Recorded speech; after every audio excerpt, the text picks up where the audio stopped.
відосик. Нісановські задні супорта тарабанять. Як я вилічив у себе цю хворобу на своєму Нісані. Понятно, що всі пружинки, пальчики все нове поставив, але зробив ось таку ось пружину. Не пам'ятаю, з якогось набору взяв, з остатків де щось залишалося.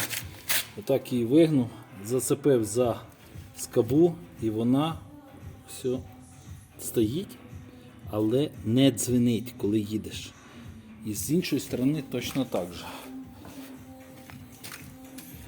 О, тут теж така ж сама пружинка. Чуть іншої форми, я ж говорю, що без різниці з чого. О, задачу вона свою виконує, тут цепляється, тут тримається і супорт він гуляє на пружинці, але не дзвенить. Так що якось отак.